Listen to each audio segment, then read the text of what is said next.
皆様、こんにちは。寺田マイケルです。個人的な話で申し訳ありませんが、先日あげたトイレットペーパー運び隊の制作があまりにも楽しくて、出来上がった後にちょっとしたバーンアウトになってしまいました。なのでね、今日は、おしゃべり。なぜオペラ歌手になろうと思ったか、それと今後の夢みたいなものをテーマに喋りたいと思います。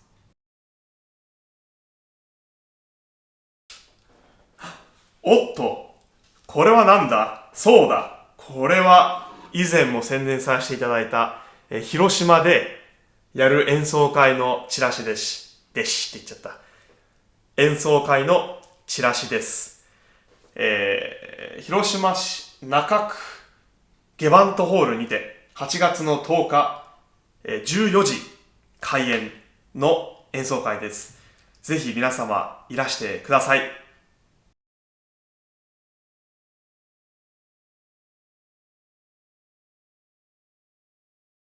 私、寺田マイケルと申します。東京で生まれて、その後日本で音大を出て、2012年にドイツに来ました。で、ここで大学院を出て、今ケルンに住んでるんですけど、ここを拠点にして、オペラ歌手、バリトン歌手としてお仕事をさせていただいております。オペラを歌ったり、あるいは教会で宗教音楽の曲を歌ったり、あとは歌のレッスンとかしながら、そんな生活をしています。僕は音楽一家に生まれてきたわけではないんですよ。両親とも音楽も歌は好きなんですけどね。あと、日本のおじいちゃんは大のカラオケ好きでした。と、カナダの方のおじいちゃんが、プリンス・エドワード島っていうところ出身なんですけど、彼はホビーでいろんな楽器も弾きます。で、プリンス・エドワード島って赤毛のアンの舞台であるところなんですけど、そこの結構親戚でも有名な歌手がいたりと、結構音楽に関わってる人が家族でたくさんいるらしいです。でも、それに関してはね、また別のビデオで話す機会があれば話そうかなって思います。でもそんな感じで、家族に音楽愛っていうのはあったのかもしれませんね、そういうところから。一番最初にずっと歌ってるなって記憶してる曲は、光源氏の勇気100%っていう曲ですね。あれはずっと歌って、人に歌い聞かせていました。当時からね、目立つのは好きだったんで。でもそんな頃の僕の夢はでも、忍者になること。小学生の時はひたすら外で遊んでましたね。音楽の授業で歌うのも好きだったんですけど、リコーダーがとにかく僕苦手で吹けなかったんですよ。だから、みんなでリコーダーの発表をするっていう演奏会があって、学年で一人かな。大太鼓の役っていうのが代わりに選べたんですよ。でもこれはと思って、もう目立つし、リコーダー吹かなくていいしって、僕オーディションを受けたんですよ、学年の中で。そしたら、落ちました。そんな小学生の頃の夢は、お笑い芸人になることだったんですよ。人を笑わすのも好きだったし、目立つしっていうのもあって、だから小学校の時はコント部とか作ってクラスの前で、コント発表とかしてましたね。それで中学生になって、男性の方は分かってくれると思うんですけど、女子にモテたいからっていう理由でギターを始めるんですよ。でもそれがどんどん発展して、友達とバンドを組むみたいな感じになって、そしてそこから僕の夢はロック歌手になることになったんですよね。それで、ロック歌手になるんだったら、音大に行けばいいんじゃないっていう、安易な発想からですね、音楽の先生に、先生、俺将来音大行きます。みたいなことを言ったんですよ。そしたら先生が、思いのほか真剣に考えてくれて、ああ、寺田くん声が大きいから声楽家ならいけるかもって言ってくれたんですよ。まあ確かに上手いか下手かっていうのは別として声は大きかったと思います。当時の合唱コンクールとかの映像を見るとこうみんなで合唱を歌ってるんだけど僕の声はなんかずっと聞こえてるみたいな感じはありましたね。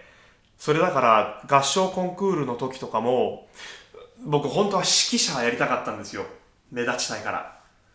でもね、寺田は声大きいから歌ってくれって言われて指揮者やらしてもらえなかったですね。3年生の時は。ただ1年生の時は実は合唱コンクールで指揮振らしてもらったんですよ。怪獣のバラードっていう曲だったんですけど、でもね、当時僕、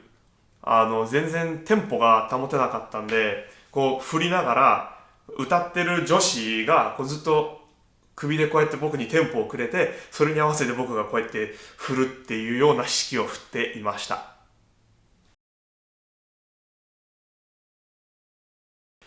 で、中学校の時のある日音楽の授業で音楽室に行った時に黒板に先生がルチアーノ・パヴァロッティ、プラシド・ドミンゴ、ホセ・カレーラスの名前を書いてたんですよ。で、まあ、当時はね、それを見て、ホセ・カレーライスって誰だみたいなことしか考えてなかったんですけど、まあその日、だからいわゆる三大テノールの、映像を見るっていう授業だったんですよ。で、その時にパヴァロッティの歌ってたオーソレミオがむちゃくちゃかっこよくて、それで先生から CD をその後借りたっていう記憶があります。それとまた、こう衝撃だったのが別の日の授業で聞いた魔王ですね。もうあれはかっこいいなと思って、まああれと、あとなんか大工のフロイデシューネっていうやつをなんかオペラ歌手っぽく真似して響きのいいトイレとかで歌っていました。でも結構ね、中学校の友達からはね、好評だったんですよ。あのトイレでオペラ歌うやつ。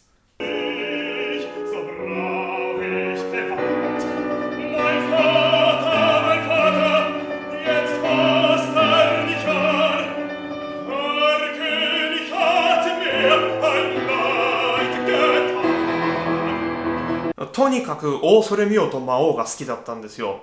だから当時、MD って皆さん覚えてますか？ちっちゃいディスクみたいなやつ。あれに、こう、ビーズとか、ラルクとか、サザン、そして魔王みたいな感じの MD とか聞いてましたね。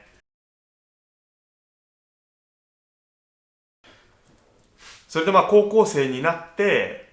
紹介してもらった歌の先生のところにレッスンを受け始めるようになるんですけど、僕ね、高校に入る時とか、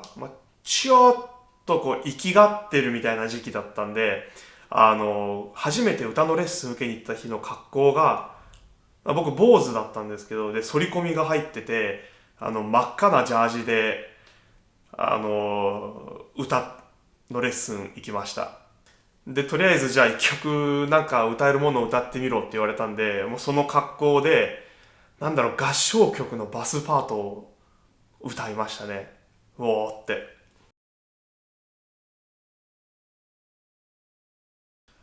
でも実は僕、高校球児でもあったんですよ。知り合いの先輩に勧誘されて。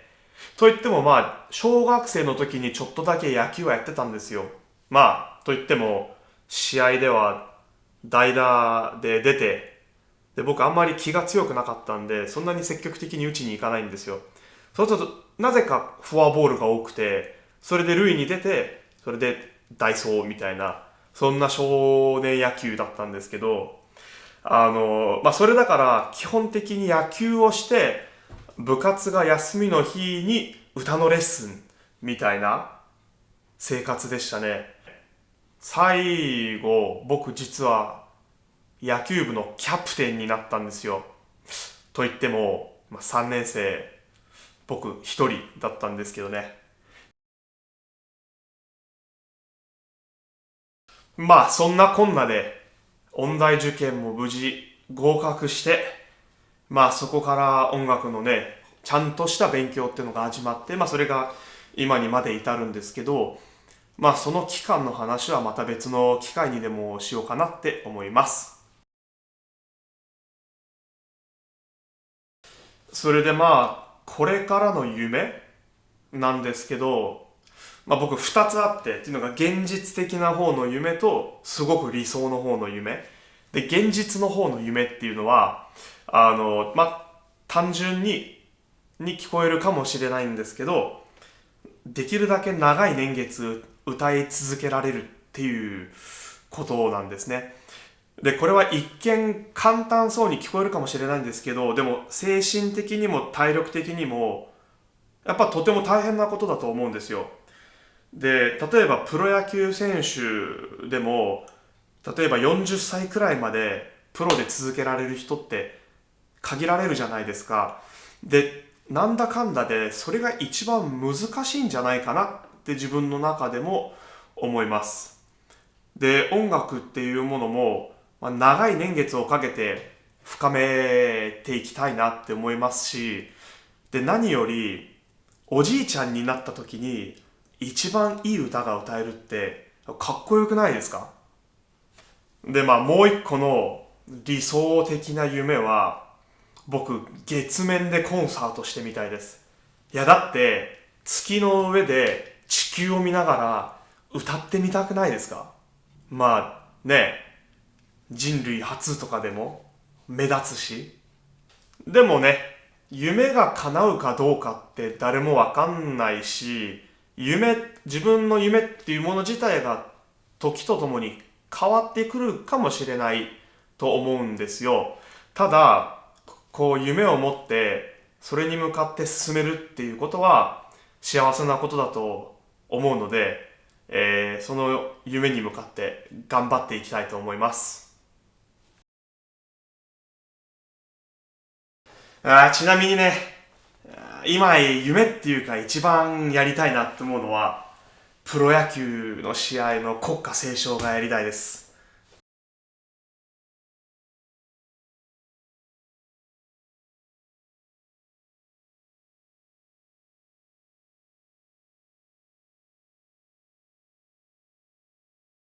カープ、カープ、カープ、広島、広島、カープ。